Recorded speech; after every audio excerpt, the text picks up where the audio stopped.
Wokeh langsung saja ke ceritanya ya. Beberapa bulan setelah ekspedisi di makam dunia selesai, Shi Hao dan rombongan Akademi Dewa Surgawi pun tiba di wilayah Akademi lagi.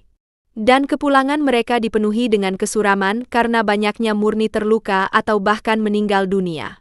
Meski demikian, Tetua Agung menyebutkan bahwa kehilangan ini masih tidak dapat dibandingkan dengan masa depan dunia dan justru murid-murid yang tersisa ini akan menanggung beban berat untuk mempertahankan di masa depan.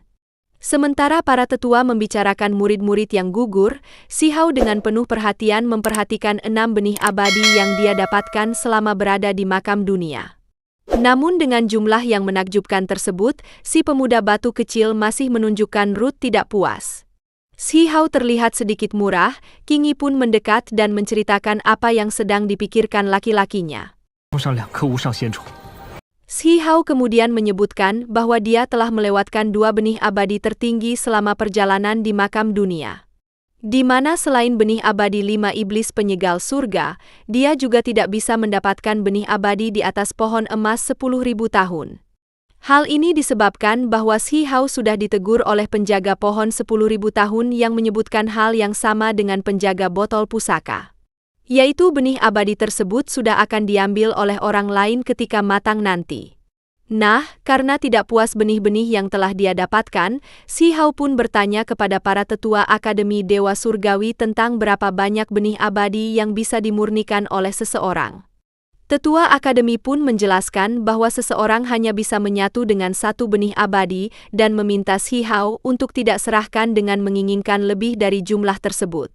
Meski begitu, Shi Hao masih tidak rela kalau menyatu dengan benih abadi yang biasa-biasa saja. Ketika itulah Tetua Akademi menyebut bahwa Akademi Abadi memiliki beberapa benih abadi langka dan mungkin saja Shi Hao bisa mendapatkannya jika berhasil masuk ke akademi tersebut. Hal ini juga didukung oleh tetua yang lain yang menyebutkan bahwa hari ini 2 akademi super akan datang untuk merekrut murid dan langsung membuat Shi Hao bertanya-tanya mengapa Akademi Dewa Surgawi malah ingin menyerahkan murid mereka di 2 akademi lain. Tepat ketika Tetua Akademi Surgawi menjelaskan bahwa 2 akademi itu memang memiliki kekayaan dan warisan yang lebih besar dibandingkan mereka. Awan kelabu bergulung dan petir menyembul dari balik langit hitam yang menandakan bahwa 2 akademi super yang dimaksudkan telah datang. Akademi Suci yang dipimpin oleh Tetua Wejing tampak lebih dulu muncul. Namun Akademi Abadi datang mengendarai sebuah bintang tampak lebih mengejutkan. Sampai para ketua Akademi Dewa Surgawi berpikir, apakah mungkin Akademi Abadi ingin menuntut balas akibat Shi Hao yang sudah membuat murid mereka babak belur di makam dunia. Dan benar saja, Akademi Abadi masih dipimpin oleh Tetua Zixing yang langsung mengucapkan selamat kepada Tetua Akademi Surgawi karena pencapaian Akademi Dewa Surgawi selama berada di makam dunia. Tetua Akademi pun tahu benar bahwa Zixing masih menyimpan dendam. Dan daripada nyinyiran itu terus berlanjut, Sang Tetua Agung pun mempersilakan kedua tamunya untuk rencana mereka. Sementara murid-murid mereka menentukan ingin masuk akademi super yang mana.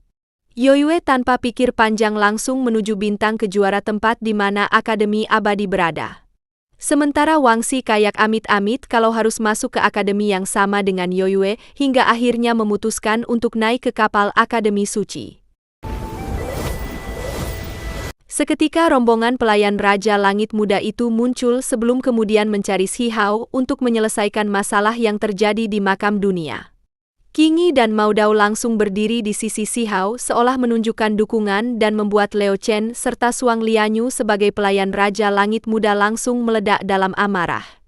Tanpa banyak babibu 2 pelayan Raja Langit Muda itu langsung mengaktifkan formasi kuno yang bisa menekan ahli di ranah Dewa Surgawi dan berpikir bahwa Shi Hao pasti akan tergeprek dalam formasi tersebut. Namun ternyata Shi Hao sangat mudah menghindari formasi, sebelum akhirnya berkedip menghilang dari pandangan 2 pelayan dan malah muncul di belakang mereka berdua sebelum menggeprek musuhnya satu persatu. Orang pertama yang menjadi sasaran kemarahan Shi Hao adalah Suang Lianyu dan membuat murid perempuan Akademi Abadi itu berseru meminta tolong untuk diselamatkan oleh seniornya. Sayangnya Liao Chen juga bukanlah orang yang bisa menandingi Shi Hao. Dan akhirnya orang yang dimintai bantuan pun tidak diperlakukan lebih dari dirinya. Tanpa bisa banyak melawan, kedua pelayan Raja Langit Muda tersebut harus menerima penghajaran yang tak terelakkan dari Shi Hao. Di mana tepat setelah dua siswa-siswi Akademi Abadi itu mengalami penggeprekan, sebuah cahaya emas meledak dari dalam bintang kejora dan menyebar ke segala arah. Ketika melihat ledakan cahaya ini, Shi Hao langsung tahu bahwa sosok tuan muda dari dua anjing yang baru saja dia hajar akhirnya datang. Di mana sosok tuan muda ini tidak lain dan tidak bukan adalah murid nomor 1 Akademi Abadi, yaitu Raja Langit Muda. Raja Langit Muda alias Tian Wang melepaskan aura yang luar biasa bersama dengan kemunculannya, di mana bahkan mantan Tuan Muda Domain Asing alias Maudo hanya bisa membayangkan pentolan Akademi Abadi itu memiliki cahaya abadi di sekitarnya. Karena satu-satunya jenius muda yang pernah dia lihat memiliki hal yang sama adalah kakak perempuannya Mo Xian.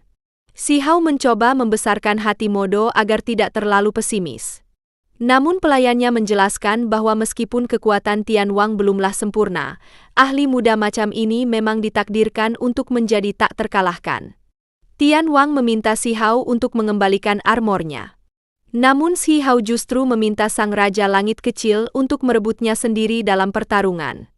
Namun Su Tian Wang dengan ketenangan luar biasa menolak tantangan itu karena dia menerobos ke ranah Void Dao dan tidak ingin menindas ahli yang lebih lemah. Shi Hao menyarankan adu ilmu pengetahuan untuk memecahkan teka-teki Dao dan meminta Shi Hao saja menyerangnya sampai goyah.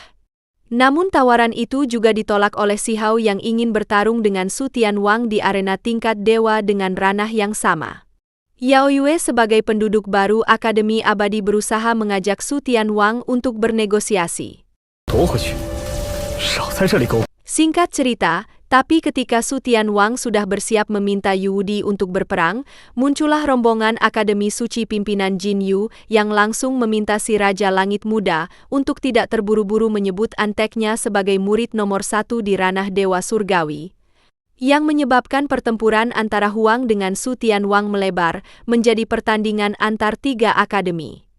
Melihat itu, Tetua Agung pertama yaitu Meng Tianzheng yang sudah sejak awal memperhatikan situasi antar murid langsung berdecak tertarik dan membentuk arena tingkat dewa dengan energi abadinya sebagai tempat pertarungan murid-murid dari 3 akademi. Shi Hao yang sudah si pengen gelut pun langsung melompat ke atas arena tingkat dewa dan menunjuk Yu Wudi agar segera naik untuk menghadapinya.